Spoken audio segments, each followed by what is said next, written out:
Yeah,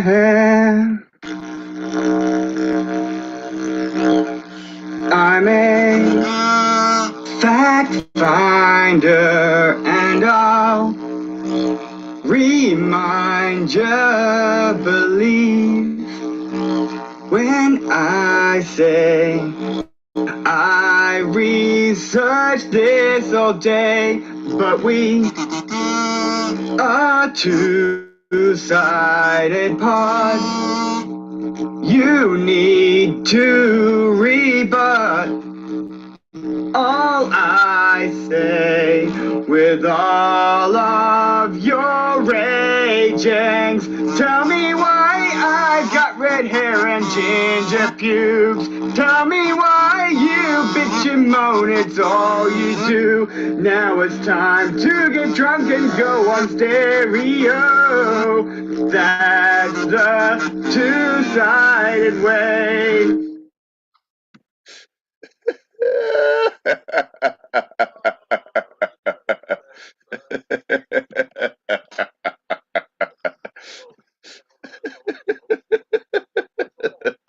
That's all the world is really expecting from you, John. Ladies and gentlemen, boys and girls, children of all ages, we are the Two-Sided Pod. We're here every Tuesday, 8 p.m. Pacific, 11 p.m. Eastern. That's 4 a.m. Greenwich Mean Wich Sandwich time if you're across the pond. If you are, you know who you are. How you doing, buddy? Not too bad, pal. I'm just chomping to the bit, man. These 1 a weeks, I feel like I'm raring to go. I got all this stupidity saved up in my system. I need to expel it somewhere. Patronus Exploratorium. Exploratorium? It's an exploratorium. Yeah, it's fine. We'll fix that in post. Well, let's expel it all over our audience. Let's pop those packets and get the show started. Jesus. Okay, expelling it on the audience. Here we go. Popping packets.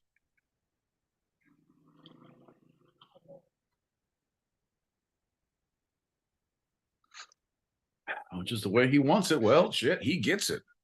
Uh-huh.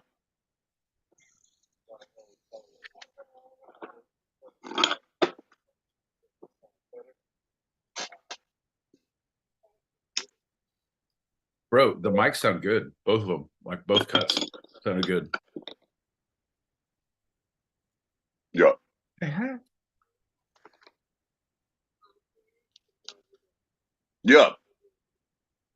Yeah. Hey, Papa's.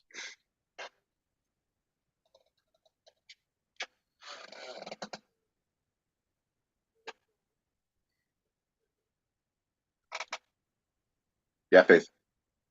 Hey, girl. And the rest. Do the thing. A 2-hour show. A 2-hour show. 2 years later. Well, speaking of a 2-hour show, let's jump right in. Well, howdy.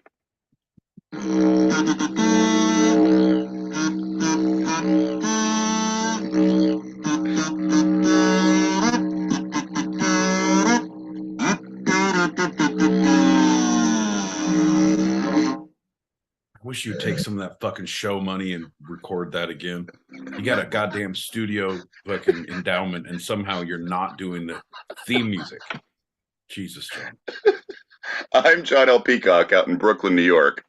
I'm my boy Pete in Southern California, and I can't believe we're still using the same theme music. And you're listening to Two-Sided, a live recorded podcast where each week I challenge Pete with a bit of the two sides of life, the serious and the fun. Yeah, John, the you and the me, the no and the yes, the ebb and the flow, the push and the pull, the give and the take, the tug and the tug, the ebony, the ivory, the shenanigans, the tomfoolery, the pad, the tie, the Laurel and the Hardy, the Kate and the alley, the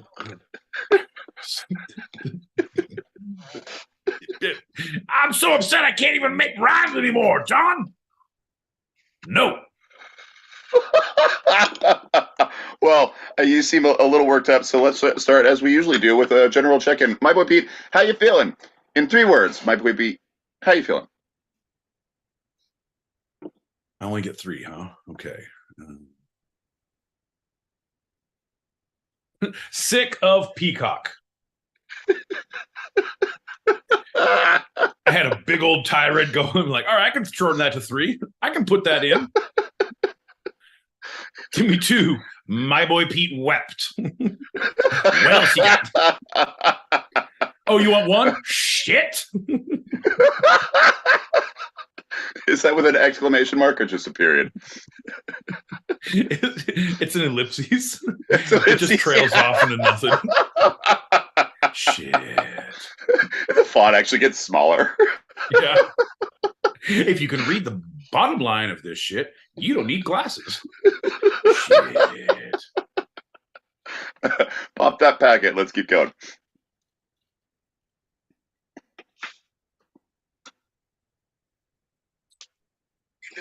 Costello, what the fuck's up with that? Oh, the Elvis and the Costello. There you go. If I start using random people's names, the Chris, the Farley, no, man. No. You don't get to be either of those, John. That's our word. No. Would you say the Kate and the Alley? Yeah. Come on, Kate and Allie. Come on. Anyone 80s throwback? It's a great show. If you guys don't know it, fuck your couch for not knowing it. The sister and the sister, right? Yeah. Yeah. You gotta. How are you gonna raise kids if you don't have a sister, John? Never knew how much I missed. Oh, all right. That's gonna lead us into our first lightning round. Didn't talk about this one, but we'll find out. Lightning round. It's time to get down. Yeah. Hope you're better tonight, John. What's up, everybody? How y'all doing? Woo! Hey, buddy, how you doing? You looking good? You're feeling good? Another day in paradise, John. How you doing, my boy Pete? Well, I'm actually bracing for the worst. I'm just seeing how John can do improv. Thus far, he has saddened us all with his attempts. It's like watching a midget try to hump a football in a gunny sack. Just Is that a saying? Awkward looking and really gets nowhere. All right, So Peter, I know what you're talking about, but Yeah, neither do I, buddy. Cut it, John. So, John, let's see what you can do, baby. How you been? I've been really great. You know, I've been thinking about things. I've been hiding spray paint bottles, and I think I'm really excited for your return there, lightning round guy. Yeah, that's good, man. That's good. I mean, I've been back for a few weeks, so I don't know if this return, and I don't know what you're hiding. But I liked everything you're doing, John. I hope your lightning round goes well, and your yes ands have to go somewhere. But until they don't, I'll be here around until we find out a way they do. Bye, John. But that makes a lot of sense, lightning round guy. Thank you. I was huffing that paint, wasn't I? Oh crap. Yeah. No, you really were. You fall back into a trope, John. It's the same thing. Oh, I feel like it's like Michael Scott when he's doing improv. It's like, Michael, you can't keep saying you have a gun. I have a gun. You can't whisper it to people. Don't make them put their hands up. All right. We have lightning round guy. We have paint. All right, John, let's do a shot.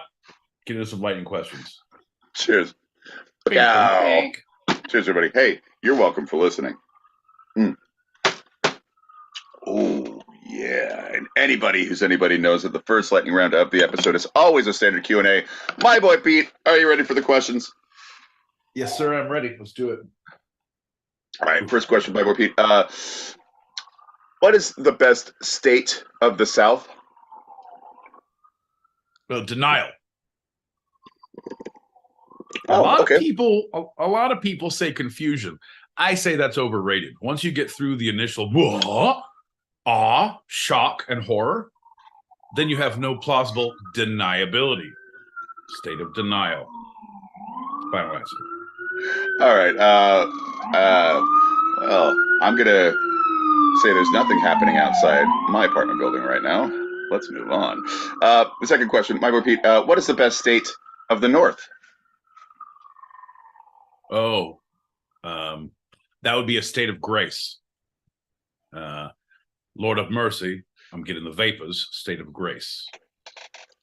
Quick fire. The East. State of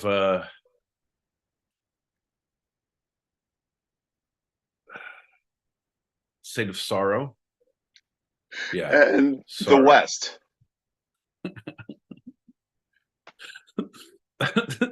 I think that would be more a state of shock. State of shock. That is right. It's State of Confusion. All right. Next question. My boy Pete, who is your favorite male comedic actor of the 20th century? Cliff Clavin. He was always on time on his routes. Great carrier. Wait. Oh, you said male. I was thinking male carrier.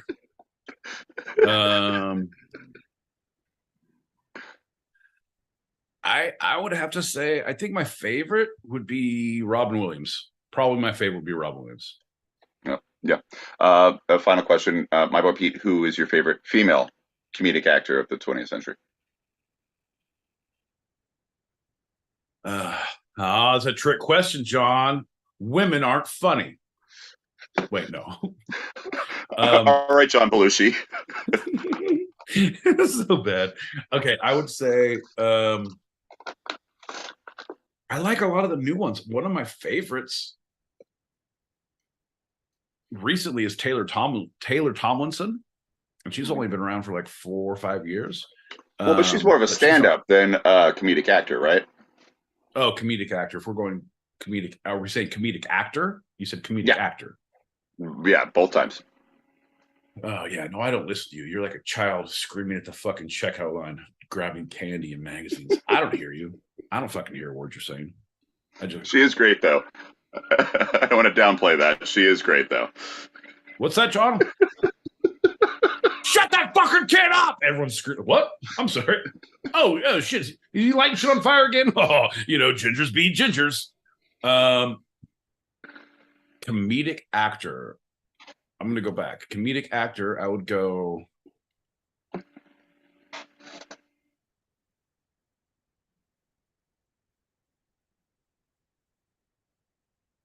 Shit. I'm a big fan of, as far as acting and the comedy, people who give me shit on this, I'm a big fan of Jack Black as far as a comedic actor. He gets cast in the right things.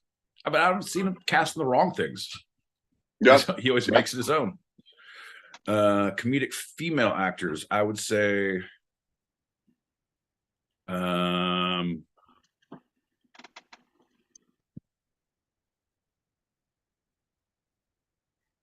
it'd have to be someone on SNL. Now I'm going back through because I'm thinking.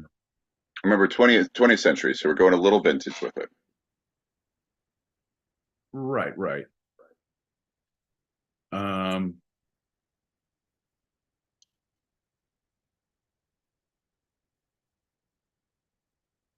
Oh, what's the chick's name from starting out real good. No, because now it's like you're like first I was thinking comedian, now it's like comedic actor, and now I was thinking you're like, oh no, 20th century. I'm like, god damn it. You're like, okay, specifically from 1972. Here's the deal. June 4th of 1972, between the hours. No, I don't like where this is going, my friend.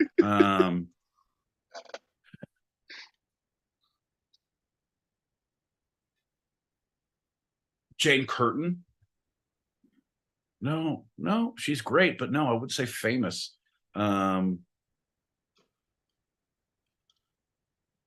What's the chick's name from Airplane? What is her name? She was in a lot of stuff. She was just in a. Oh, interesting.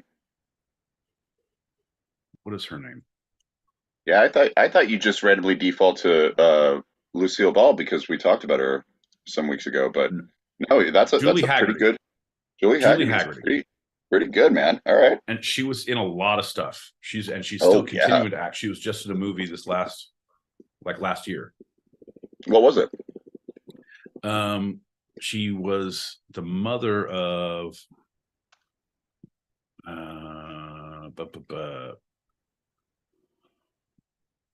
Not Just Friends. The Outlaws.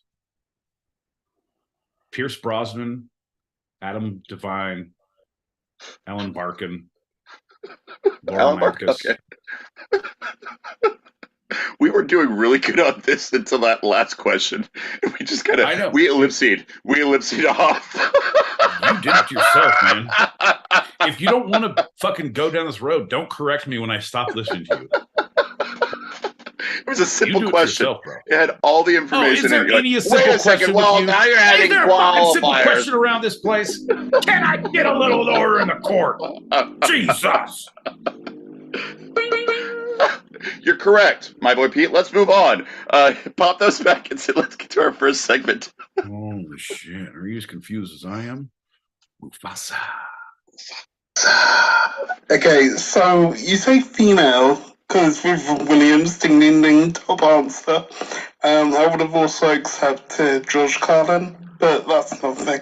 The point is, anyway, okay, with women, I would have said Tina Fey, but apparently she's coming out with a second, let's see what it's Mean Girls. The last one came out like 20 years ago, so it's like, stop milking it, you dumb bitch. Gotta pay that money. See, you heard it too. Yeah, Tina Fey would be a good one. She's great. 20th century, Allison Janney. Allison Janney. That's a great poll. I mean, comedic actor of the 20th century, nobody has said George fucking Carlin. I mean, George fucking Carlin. Yeah. Baby, what do you think about favorite female comedic actress? I don't know. I've always been a big fan of Carol Burnett. I mean, how do you go against Carol Burnett? That's what. All right, yeah. Whatever. No, come on. That's a good one. Carol Burnett is a good answer. She was fucking hilarious. That chick was hilarious. Yeah, just naturally so. Yeah, she was fantastic. All right, well, let's get into our first. Let's do a quick little shot because we're going to talk about something nice and serious. What do you think about that, my boy Pete? Yeah, sure, bud. That's great. Yep.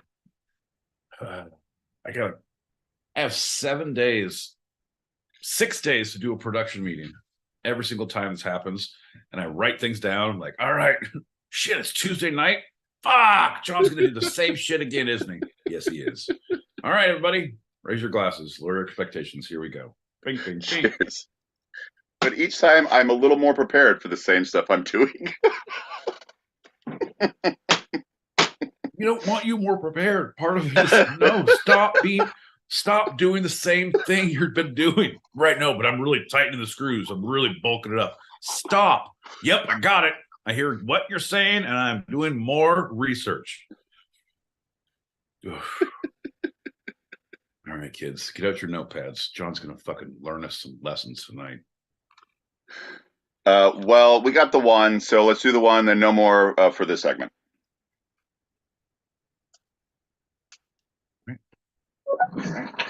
Go.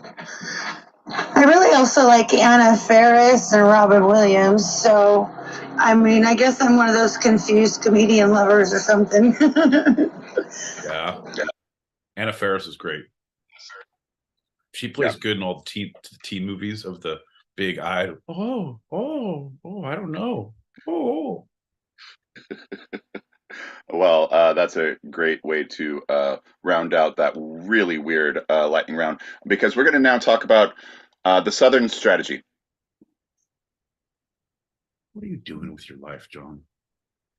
Hey, let's talk about comedic actors. Now we're going to talk about the Southern strategy. I did a lot of research. This is a lot. All right, I'm ready. Let's go. All right. When President Lyndon Johnson signed the Civil Rights Act of 1964, he told an aide that Democrats had, quote, lost the South for a generation, end quote, anticipating a white backlash in the South. since the end of Reconstruction, the South has been dominated by the Democratic Party. The National Party's effort to promote civil rights at the national level weakened its grip on the South, and the Civil Rights Act, as Johnson predicted, resulted in the deep red now visible across the South in electoral maps. Okay. I don't know where you want me to go with this, John. Like, you're laying out some pretty bare bones. Hey, Democrats were great until they said everyone's equal. And they said, fuck you guys. And that's when the red wave came. Big crashing wave. Yeah, John, I don't know what you want me to say. Yeah, you ever been through there? Great fucking barbecue. You don't want to I agree. Hang out too long. Well, what we're going to look at is why was it not just a generation, as LBJ was hopeful with his prediction.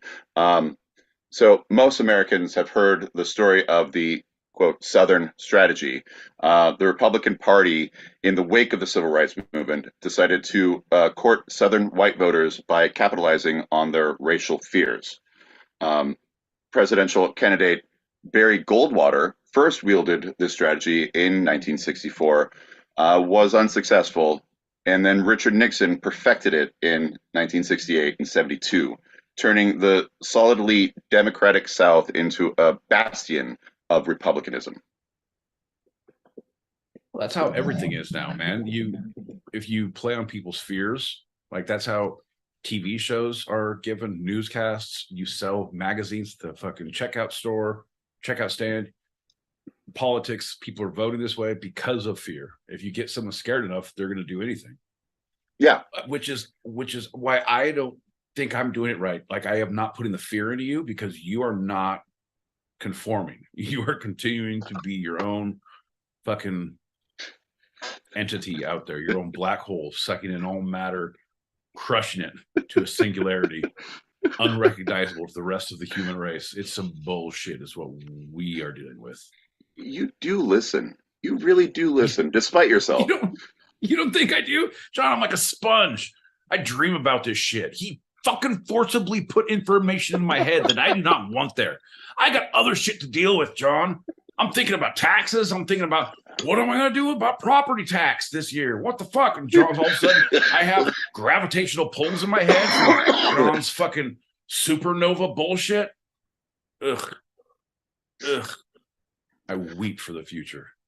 Well, back to fear mongering. Yes, that there's so much of that in there, and you're right. It is kind of a more universal tactic. It wasn't just the Republicans' idea in the mid 20th century, right? The churches, religion has been using it for centuries. And so this is really an oversimplification version of the Southern strategy because it has a number of problems. It overstates how quickly party change occurred, limits the strategy solely to racial appeals, ignores how it evolved, and distorts our understanding of politics today. In reality, the South swung back and forth in presidential elections for 4 decades following the '64 election. Moreover, Republicans didn't win the South solely by capitalizing on white racial angst. The decision was but one of a series of decisions that the party made, not just on race, but on feminism, on religion as well. 3 big hitters: race, feminism, and religion. Yeah. We love God. We don't like the colored people or ladies. God bless America. And pass the ammunition. The GOP successfully fused ideas about the role of government on the economy, women's place in the society, white evangelical Christianity, and white racial grievance in what became a long, quote, long Southern strategy that extended far past the days of Goldwater and Nixon. Yeah, I mean, because it's still the 1950s idea of the wife at home taking care of the kids, taking care of the house, right, and just conforms to anything the husband wants, and the white picket fence, and everything's good. And if we get back to this, all is well in the world. Unfortunately, we don't live in that world anymore. Like, there's no way to do that. I'd like to stay home if I could. Shit, John. Mr. Mom, sign me up, bro. Yeah. Barefoot and pregnant? Oh, 100%. I don't even like shoes. Shoes murdered my uncle. You know that. I do know that. Yeah, we don't want to talk about it. So Nixon, with that perfection, it said that he implemented this nefarious strategy by appealing to Southern racists with coded phrases like law and order. I'm the law and order president, to gain the White House in 1968. The seeds, in truth, of the Southern strategy were sown in the West, many say, 100 years earlier, just after the Civil War, and even before that, as the British attempted to use the South as a way to win the Revolution by sowing seeds of disgruntlement against the Federalists by saying the North opposed slavery, thus turning one Southern state after another into loyalists. Huh. Okay. That didn't work. Obviously, we did win the Revolutionary War, but that is documented evidence. Okay. So basically,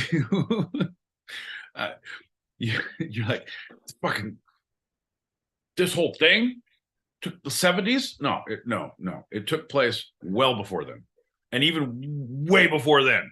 So it's literally been around forever. So everything I'm saying that's new, disregard everything I'm saying. Revolutionary.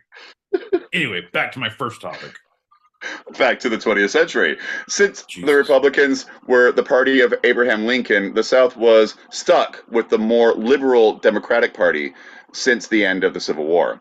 But being the most conservative area of the United States, this alliance seemed to be an anomaly, one that could not last. The first cracks of this unholy alliance appeared as early as 1938. Franklin Roosevelt, irritated by the lack of support many Southern Democrats were giving to the various New Deal programs, tried to purge some of them from the Democratic primaries in the midterms. Tried to purge them by doing bring in other Democrats in the primaries, so that the ones who agreed with him and the New Deal would be the ones who won. But this backfired and failed miserably, and Republicans made a big gains thanks to the Democratic disunity. It'll happen. We've seen it 100 times. Yeah. If you try to break up your party and have it fight against each other, well, what's going to happen? Yep, you're going to lose. You're going to take one for the team. This also resulted in further alienation of Southern conservatives from Roosevelt. The Southern Democrat conservatives, yeah. You could just say whatever you want at this point. You don't have to correct yourself. I tune it all out. Southern conservative, Democrat, Republican, anarchist, fascist. Yeah. Keep going. Yeah. Okay, so they're married. They're married to the party because they just can't bring themselves to go to the Republican Party because it's the party of Lincoln. That's the big thing. But they did not like what the Democrats were doing because the Democrats were the more liberals, and the Southern Democrats, who couldn't become Republicans, were very conservative. And so they're like, I'm fighting against myself. And then this Roosevelt, New Deal, no. You realize the more you try to explain it, the fucking more just right on the fucking nose it is. Like, no, Democrat, Lincoln, Republican, New Deal. So then Roosevelt, like what the right? And you're failing to mention this is before we decided to switch. This is back when Democrats were referred to as Republicans and Republicans were Democrats. So this was backwards back then. So see, that in itself, that's what I'm kind of talking about. That in itself is an oversimplification. No. They never actually switched. Democrats were always the more liberal. Republicans were always the more conservative. But the Republicans were against slavery, and Democrats were for slavery. Then after the war, there were Democrats who were progressive, and the Southern Democrats who were still like, how dare they? were not wanting to leave the party. Again, anytime that you are going to have your explanation end with you going, burr, burr, burr, burr, it's a good idea to just not go through that and just like, all right, moving on. It's going to save everyone a bunch of time. Well, no, that's what I was saying, because the Democrats and the Republicans, the Republican Democrats, the Democratic liberals, the conservative Republican Democrat, just move on past that. All right. What you were saying about that switch, the Southern strategy is that switch, my boy Pete. That's the whole point. What I'm talking about, what we're talking about right now is that switch. What you're saying, which is an oversimplification. Right, because it didn't happen then. It happened 100 years before, and then 300 years before that, and it didn't work. And 1,000 years. Yeah, right. Wow, this is great. Keep going, bud. You only have like 17 more pages to go. Keep going. Edit. This is editing. That's a lot to talk about with the Southern strategy in our new format. Harry Truman came to power in 45 after Roosevelt's death and created another crisis because Truman enacted the desegregation of the military and civil service, which had been segregated by Woodrow Wilson. And Northern liberals like Minneapolis Mayor Hubert Humphrey were pushing for the Democratic Party to do more on civil rights. And racist Southerners were outraged, and they wanted to get rid of him. They even created a third party to hopefully to draw enough votes away from him so the Republican would win. And these were the Democratic senators of the South. They got the dude was Thurgood, Strom Thurgood. I'm sorry, Thurmond. Thurmond. Horrible racist. He got 4 states, but Truman somehow eked out an unlikely win, and it messed up their plans. But it started to make a huge separation. People started leaving the party. Not en masse, not until 64, not until LBJ. And then everything broke loose. And that's what led to an official, unofficial, unpublic, but very much the Southern strategy. We're doing the dog whistling. We're doing the coded language. Total officially, but unofficially. Not officially. Documented, but completely off the books. You get so excited and make no sense. It was the best of times. It was the worst of times. John, what was it? Okay, well, think of this. After the desegregation and the outrage there, in 1960, this upstart named Kennedy won the presidential election against Nixon, who was the VP, who was supposed to get it. And he did not look like a Southern Democrat. He did not sound like a Southern Democrat. He was from Boston. He was young. He was very liberal. He had a lot of scandals. We know who Kennedy was. Keep going. The only reason why the Southern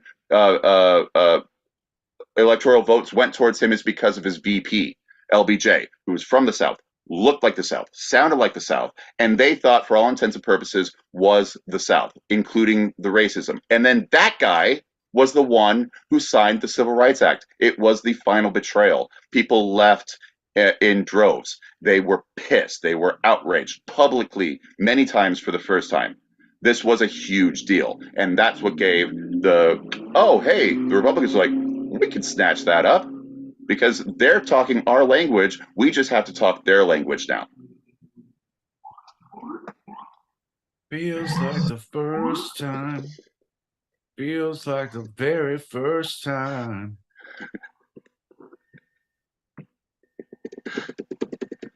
All right, to wrap this up, jumping forward to the 21st century, the president at the time of the 2020 election warned that if Joe Biden replaced him as president, the, quote, suburbs will be flooded with low-income housing, end quote. He backed supporters who have sometimes violently clashed with Black Lives Matter protesters across the country. Our ex-pres even refrained from directly condemning the actions of a teenager charged with killing 2 protesters in Kenosha, Wisconsin, and called the BLM movement a, quote, symbol of hate. Looking back, many are calling this an updated version of the Southern strategy.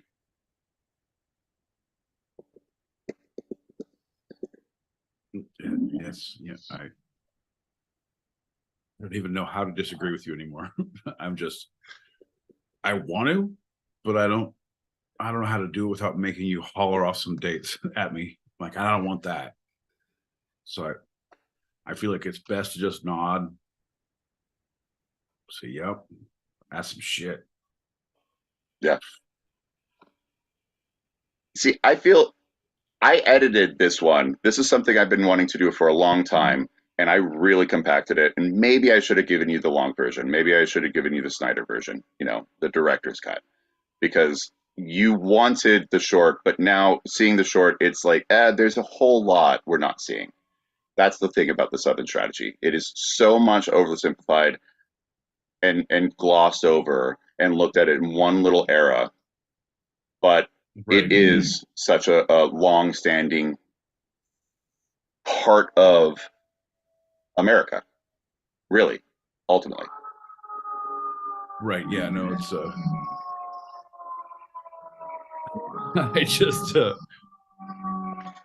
don't know how to keep going without you explaining more. You're like, well, I should tell you some more stuff. You know what? No, John. I think we all need to give John a round of applause for what he's done, and just I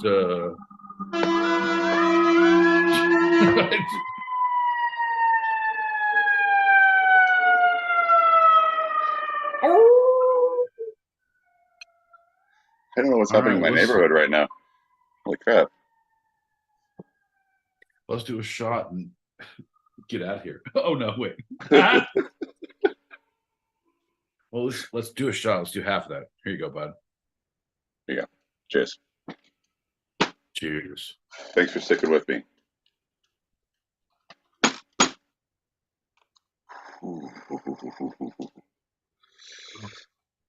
I'm gonna pop these packets. Do it. I think you sang it best when it was like supermassive black hole. And you just gotta think of it like that. Instead of peddling fear, just don't be a supermassive black hole. Simple. It's true. It's true. It's true. You say about fear tactics, no better example than Brexit. Unfortunately, it was technically about, just like the economy, and it's about obviously the amount that you pay into obviously say food. It could be like lighting. It could be anything, right? Just because obviously the empire is broken, so there's more to it than just get all foreigners out. But thanks to the thanks to the fear strategy of it, that's exactly what it boiled down to. And that unfortunately just completely fucked us over, and people voted with their hate. So well done, ding ding. Which is just crazy, man. You get people to do anything, they're scared enough. We're going to take a little off-the-air survey, folks, ladies and gentlemen, boys and girls, children of all ages. Thanks for tuning to the Two-Sided Pod. You can catch us on our socials at Two-Sided Pod, all lowercase, all one word. We're on YouTube, Spotify, Apple Pod, Amazon Music, Patreon, Twitter, Instagram,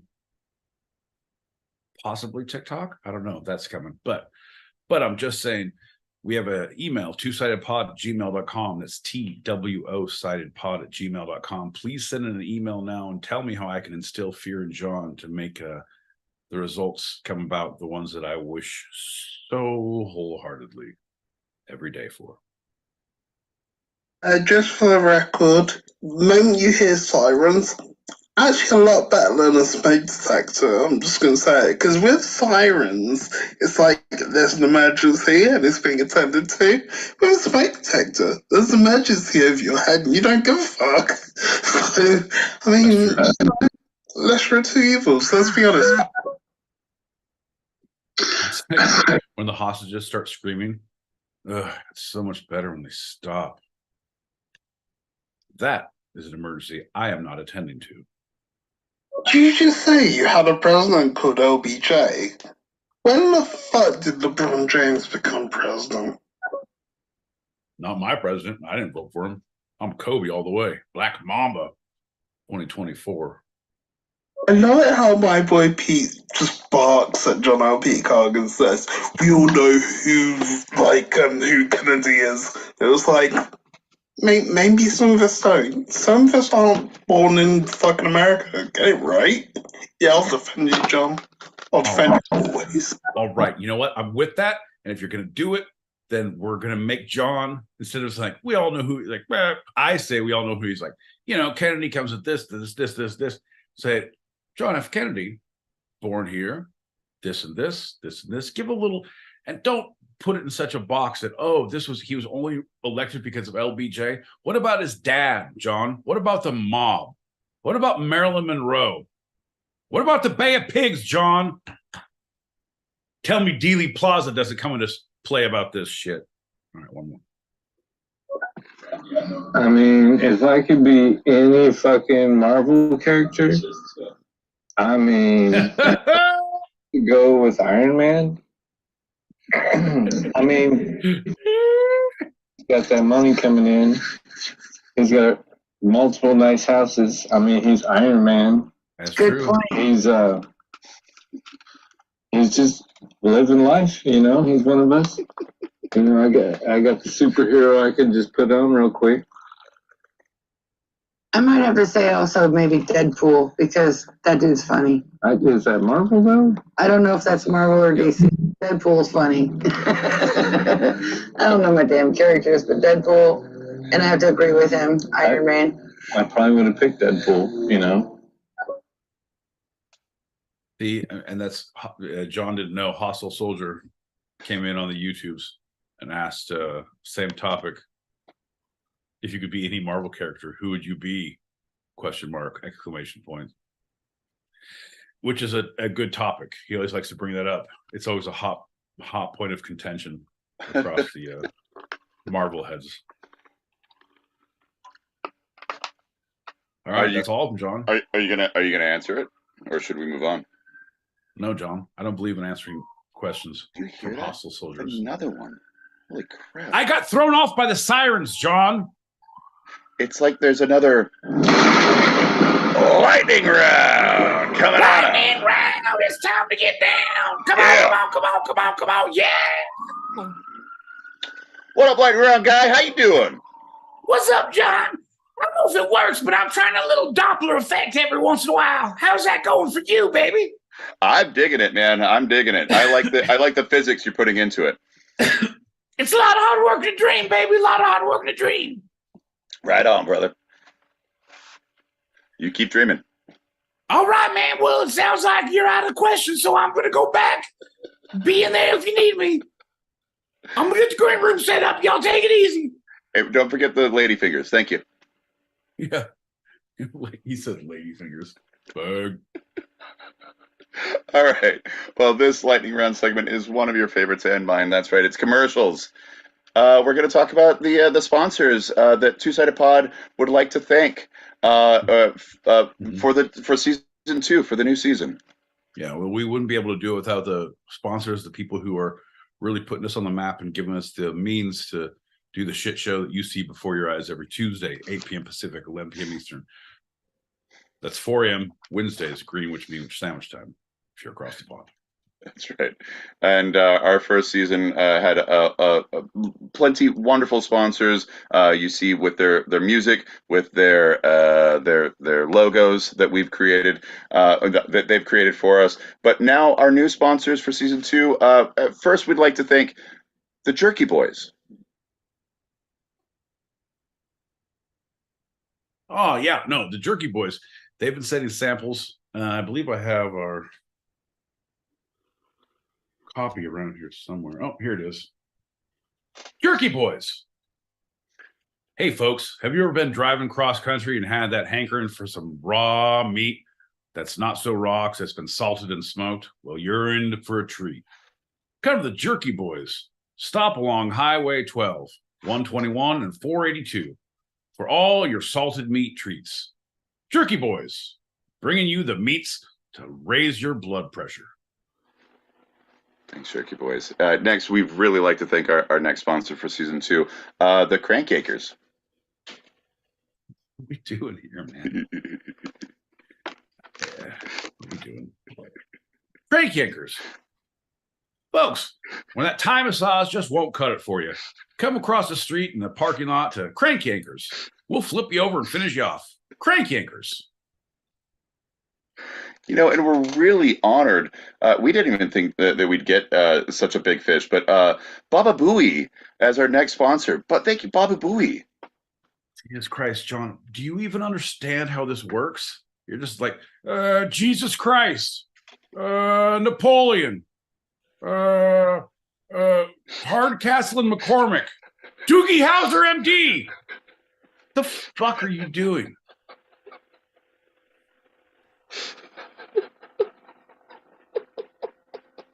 Baba Booey. Make all your dreams come to life. Baba Booey, Baba Booey. Howard Stern's penis. Baba Booey. That's right, Pete. Our final sponsor is Howard Stern's penis.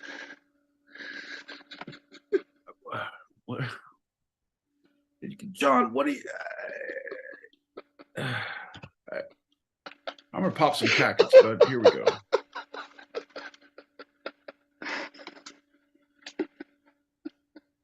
CP, I'm watching you right now, and I saw that. I saw the... Oh, fuck. I want to say every Tuesday and Thursday, but you had to... Every Tuesday. Yeah. 11 p.m. Eastern, 8 p.m. Pacific. Because you're sad, bro. Like, I just... No judgment. I miss Thursday too, man. I miss it too. I know. When you're screaming into the void of the two-sided pod, it seems like a pointless endeavor. When you're down to one night a week and you're presented with the exact same stupidity that you've been trying to avoid twice a week, it doesn't soothe one's soul. A couple of things. Number one, Deadpool is Marvel. He is Marvel. He's always been Marvel. You're thinking, if you're thinking DC, think of like Batman, think Superman, think Green Lantern, Justice League, blah blah blah. No one cares about them. But the point is, I'm just trying to get at is that seriously, LBJ. When was the Dream job president? Set straight, please. Thanks. Now you're just fucking with me.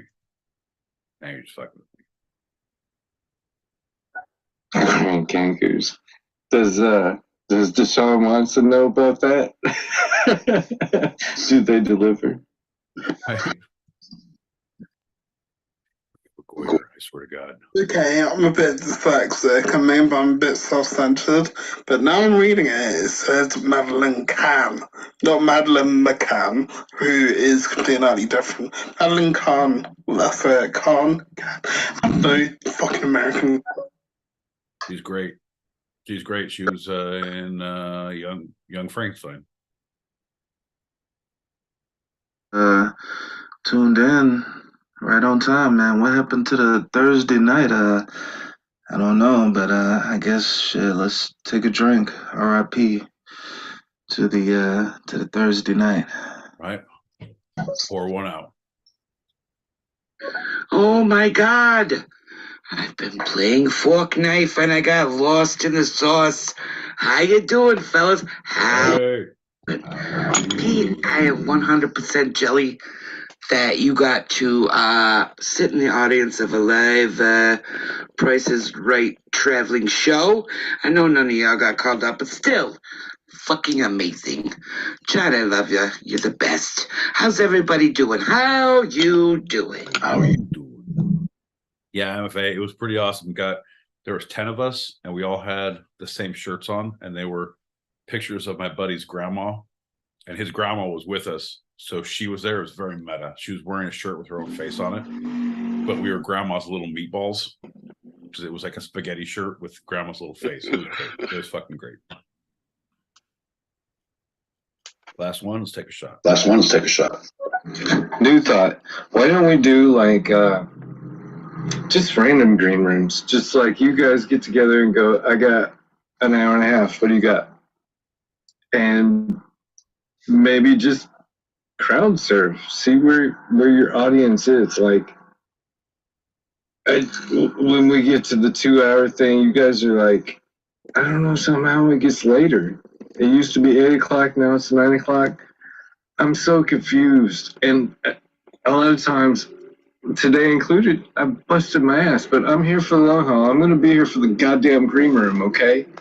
But what if the green room was like, just appeared out of fucking thin air at 11 a.m.? I'd fucking be like, oh shit. What day is it? Am I like, play with the shit, right? This is a green room. It shall appear. Fucking Price is Right traveling? For real? Yep. We were on Price is Right. We went for my birthday, like the year we met. 2011. Yeah. It's dope. Yeah. It's traveling all over. It goes all over the place in like casinos. It's like the white trash version of Price is Right. I don't know how you can get any more white trash when they allow sweatpants on the show, but I'd like to talk about this all night, but oh, that's right. Lightning is striking twice. It's time for our super short segment. Right. The one that should be the fun segment. Right. This is new for season 2. I'm putting on the timer. So for our super short segments, I will put on a 5-minute clock and we'll introduce the segment as precise as possible. We will talk about it until the timer goes off.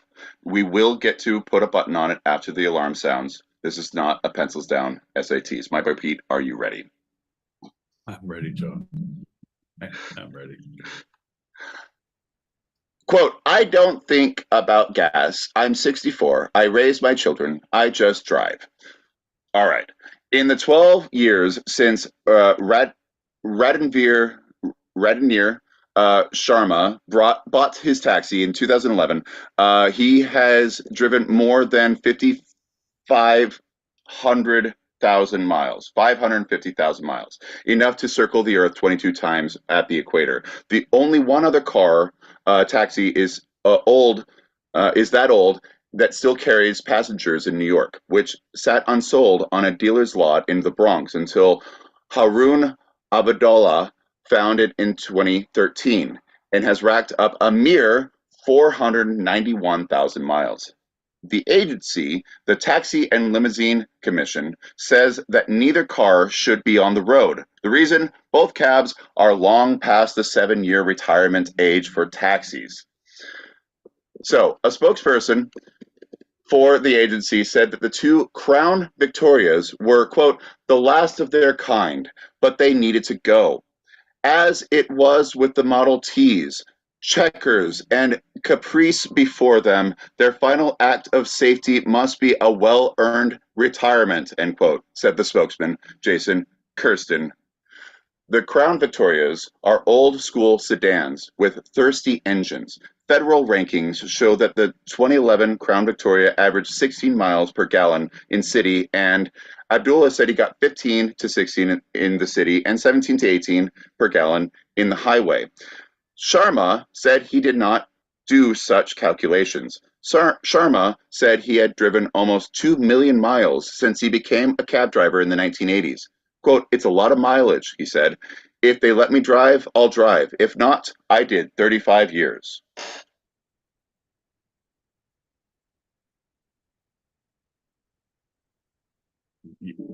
Yeah. Now you're taking a breath. You read the full article. For the shorts, I always just give you everything up front and then we talk about it. Yeah, man. It's a lot of miles, John.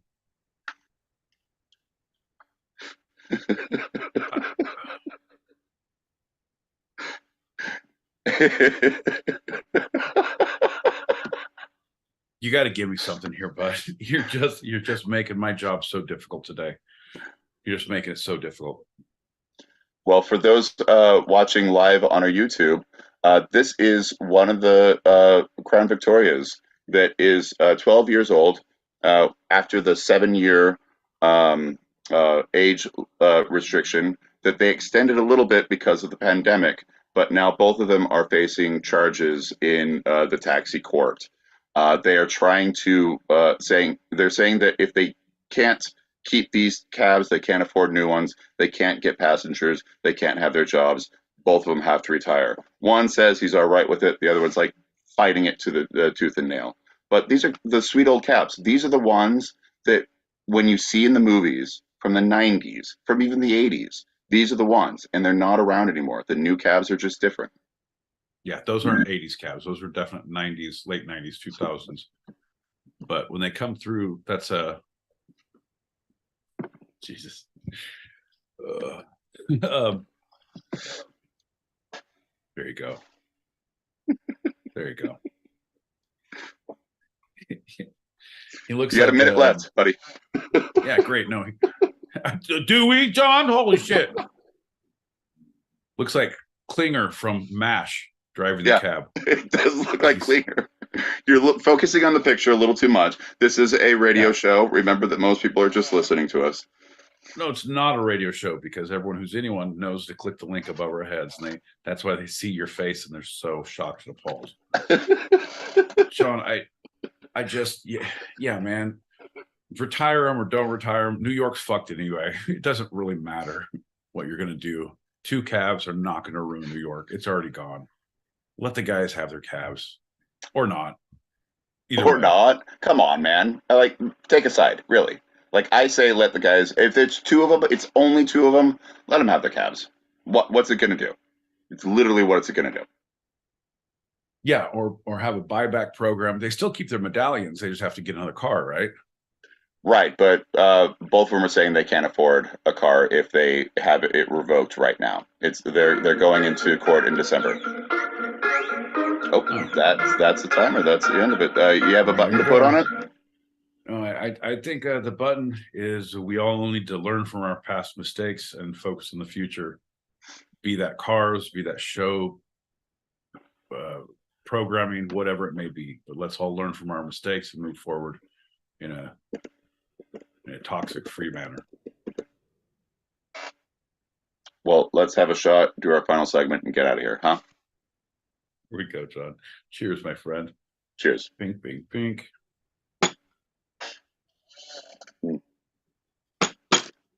Because, as someone alluded to, because I changed the topic a little too early, we're going to talk about Madeline Kahn. Oh, okay.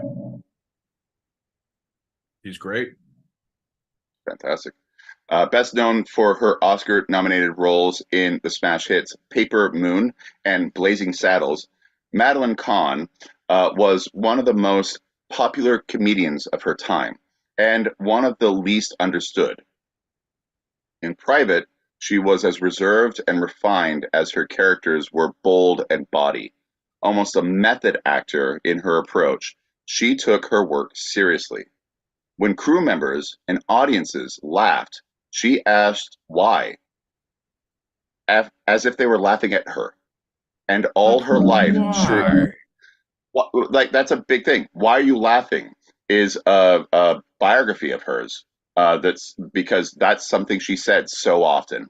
So her life, she remained unsure of her gifts all throughout her life. Interesting. The New York Times critic Vincent Canby even hailed Kahn as, quote, possibly the funniest woman in films. That unnecessary qualifier aside, imagine receiving that accolade if being funny wasn't really your goal. Yeah, I know. If it's not your goal, it's not a good thing to be. You're so hilarious. Shit, man. I'm a serious actor. So performing wasn't Kahn's idea of a career anyway, at least not in the beginning. Boston-born, Madeline Gail Wolfson graced this world on the 29th of September 1942 to Jewish parents Bernard Wolfson and Frida Nee Goldberg, who went by Paula. When she was 2 years old, her parents divorced, and she moved with her mother and was raised in New York City, with her new father, Hiller Kahn, coming into the picture in 1953. He adopted her. That's how she got her famous surname. Okay. Adopted dad. Yeah. It wasn't a stage name as so many back then were. It actually was her name legally from about 11. From 11. In New York, she discovered theater at the boarding school where her self-centered mother had all but dumped her to pursue her own theatrical ambitions. The stage became little Madeline's means of self-expression, but her mother pushed voice and music lessons, and only after a number of years, Hiller also fled the grips of the powerfully diabolical Paula, showing Madeline that marriage would only lead to brutal divorce. Preach! Preach! So Mother Paula Kahn was a manipulative force throughout Madeline's life. She drove away her daughter's birth father and later the adopted father, and then relied on Madeline for money for the rest of her life. Her daughter, the star, seldom said no, even when Paula included bills with a birthday card or expected Madeline to finance a one-woman show to display Paula's talents, such as they were. That's awesome. That's a pretty ballsy move. Yeah. Not just to pay your bills, but like, hey, appease me. Let me fucking stroke my ego a little bit more. I love the happy birthday. It's so great you turned another year. Open the card. Here's a bill for all the things I did for you. Never look a gift horse or a gift card in the mouth. Yeah. She attended Martin Van Buren High School in New York, graduated in 1960. With her acting ability, she earned a drama scholarship to Hofstra University. There she studied music, speech therapy, and drama in the Long Island University, and she got her degree in 64. So just going straight through it, right? After graduation, Kahn continued to study music and train her voice. And while in university, she had worked in a German-themed restaurant as a singing waitress, and while auditioning for roles after graduating, she worked as a public school teacher. Really? Okay. Yeah. I didn't know that. This insecure childhood of Kahn seemed to be deeply connected to her grown-up insecurities on stage and off. Because as an adult, she was often wary of people, not just in the expected way of a star concerned that others will try to exploit the celebrity, but even with close friends, she remained guarded, and her romantic relationships were marked by varying degrees of mistrust. She balked at the idea of marriage almost until the end of her days. Almost until the end of her days. What happened at the end of her days, John? She might have gotten married. We'll talk about that in a little bit. You're the worst. You can't. You're a writer and you do this. Keep going, John. All right. She got her first Tony on stage and on Broadway with Daniel Sullivan directing her in Wendy Wasserstein's The Sisters Rosenweig. That was using her comic effects of Clueless on purpose. This is where she started to get her public persona as the not witty, her, her, yeah, Clueless. right, yeah. Aloof, yeah. Going, bud. She had a lot of TV specials, a couple of bit parts, but every single time she was on, everybody who was the star basically lost everything because she stole the show. Not on purpose. She would get laughs at any kind of material. Kahn was someone who, quote, said things funny, not someone who said funny things. That was her friend Lily Tomlin. There you go. So any material, she would walk on stage, before she would open her mouth, people would just start laughing en masse. And she did a lot of theater. People don't know that. She's known for a couple of movies, but the theater that she did, she won 2 Tonys. She was amazing on it. But people, after a while, she did a rendition of this gorgeous aria, and it's on YouTube, but you can't hear her sing because people are laughing so much, and she's not even doing anything quote unquote funny. It's her underplay. It's her throwing away. It's her eyes. It's her face. But yeah. Yeah. Continue, bud. All right. So her first Oscar nomination for Best Supporting Actress was for Paper Moon in '73, and she got another nomination for Lily von Stroop, a hilarious parody of Marlene Dietrich in Mel Brooks' Blazing Saddles in '74. Great role, great movie, yes. The big thing was her rendition of the song "I'm Tired," an old standard that she just turned into something hilarious. When you look at it, it looks like nothing's happening, but there's so many levels of details that are happening that it just makes it so funny. You can just watch it over and over on loop. Yeah, it's a good one. I would prefer the Stitzengrubel, but baby, I can't have any more of your Stitzengrubel. So it was Kahn's idea to grandly rest her hand on nothing but the air, as she does around 3 minutes into "I'm Tired," and it was also her idea to break into ecstatic Victor Hubert Chestnut, "Ah, Sweet Mystery of Life," when the monster makes love to her in Mel Brooks' Young Frankenstein, also '74. So she had good comedic instincts. And her big instinct was to not do anything comedic, but what she did was just so naturally funny. That's the thing about her. And that's why she didn't understand why people laugh so much. She was throwing so much away. No, I disagree, John. I disagree. The 2 things you just said, she's doing things that are not funny. Those 2 things are fucking hilarious.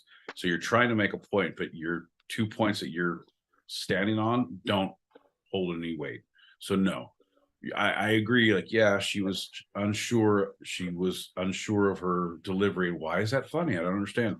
But those 2 things of "Oh, Sweet Mystery, I Found You," hilarious. Has nothing to do with anything. You know what would be funny?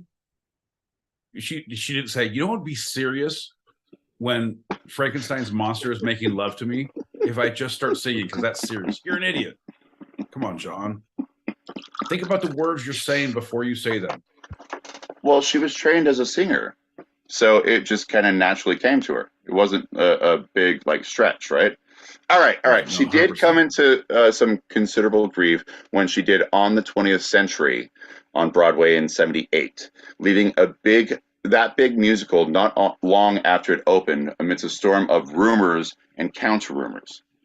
I don't know if you knew about this, but she was removed from the show. Many people thought she was fired, but she quit. One of the rumors was decisively shot down that she had a drug habit, and that was responsible for her leaving.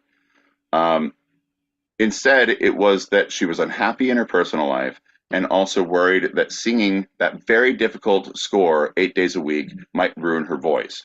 Her co-star, Kevin Kline, is particularly persuasive in defending Kahn against the drug rumor, because that was one of the biggest ones. They went straight towards that because they didn't know why she would leave. But it's a rumor, right? Yeah. So no, there was nothing there. So you're saying it was her personal life and she didn't want to sing that long. She also had a bad relationship with the director, Hal Prince. So that could be a big reason as well. So that as well. Okay. All right. So she quit that. So then what'd she do next? Well, after that debacle, nothing seemed to go right for Kahn for a while. Her movies in the 1980s grew steadily worse, even if in mid-decade she would snatch one of more bit of comic immortality with her celebrated Flames on the Side of My Face in Clue in '85. that moment that people remember so well, yes, I hate him so much, was completely improvised, as we later learned.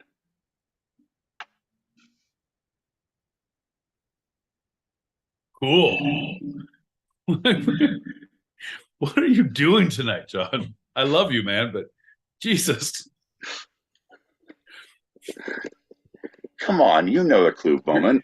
You know I it. do, but you're giving me no jump off points. You're like, this happened and this happened and this happened. Go. This happened and this happened. Go. This happened. Go. Yeah, John, she was in Clue. I don't know if it was improvised, the whole thing that we know, but so far you're not batting 1,000 on all of the things you're saying. So I mistrust things you're trying to proffer here. All right, let's go towards the end. She had a short-lived sitcom in 83 and 84 called Oh, Madeline, and returned to the stage with Born Yesterday before winning the Tony for Sisters Rosenweg in 1989. Kahn finally met the man she could trust, John Hansberry, and she built a happy relationship with him. But challenging roles on film and on stage were few and far between in the 90s.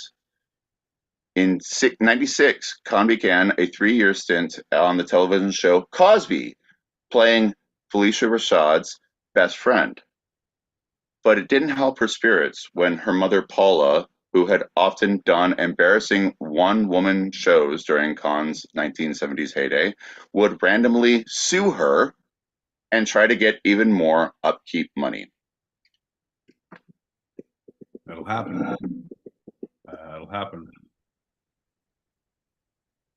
Before time ran out, Kahn played in Eric Mendelssohn's Judy Berlin in 1999, a small independent movie shot in black and white where she showed for the first time on screen a more piercing, dramatic color she was capable of. Mendelssohn understood her deeply, and it shows in the way the film happens. Quote, it was as if she had her nervous system mistakenly put on the outside of her body, he said at one point. He told her, I can see just how hard it is to be you, end quote. Huh. Nothing like a little pity to last you a lifetime. Yeah. Do you look sick? You feel sick. You feel sick. God damn, you look awful. I can see how hard it is to be you. Jesus.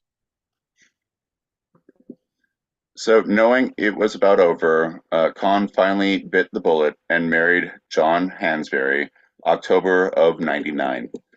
Madeline Kahn died of ovarian cancer on December 3rd of 99, a year of privately living with the cancer and having only announced it publicly a few weeks before in November.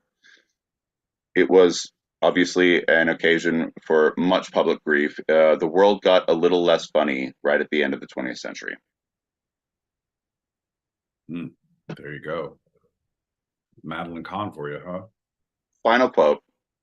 It was an honor to be with her, Hansberry said of his past wife. Quote, she was a great lady. She couldn't tell a joke, though, but she was very sweet. End quote. All kinds. Nice. Nice. All right.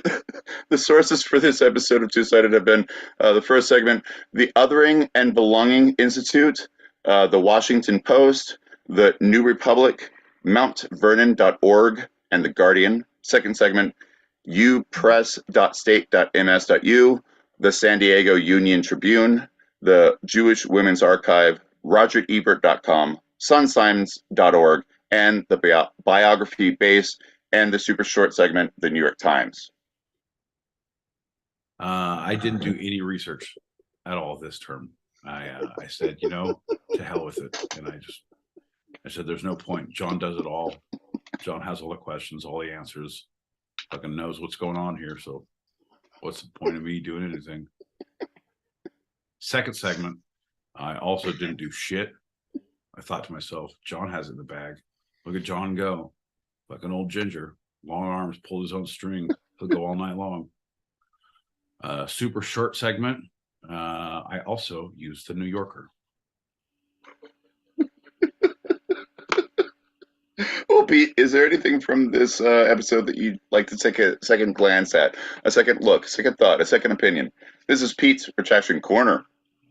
Yeah, I need to talk to you this week. Is what my takeaway is. Holy shit! I cannot leave you to your own devices. You, sir, are a pariah who must be stopped. You're a pestilence among the city. You're what the Egyptians feared when they saw the plagues coming. You're like a frog on the firstborn son. Is that a thing? I don't know. That's my retraction. I retract trying to avoid you for a week. Let's do a shot and get out of here, buddy. All right, pal. I suppose that seems about as logical as anything else that's happened thus far, so let's do that. Cheers, my friend. Cheers, everybody. Hey, you're welcome for listening. Oh, but also, thanks for listening, everybody. We have our open chat show continuing for those listening live on the Stereo app right now. So if you are hearing this later and want to join us in the green room for our after show wind down, you or want to throw some topics out there, you can email twosidedpod@gmail.com. That's TWO sidedpod@gmail.com. That's a wrap for tonight.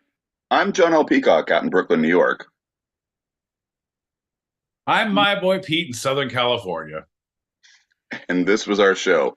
You can eavesdrop wherever you get your podcasts and even join us live, both on our YouTube channel, handle @TWO sidedpod, all one word, and the Stereo app every Tuesday, 8 p.m. Pacific, 11 p.m. Eastern, as we talk about the two sides of life, the serious and the fun, here on Two Sided. And this is a weird one. I love you, Pete.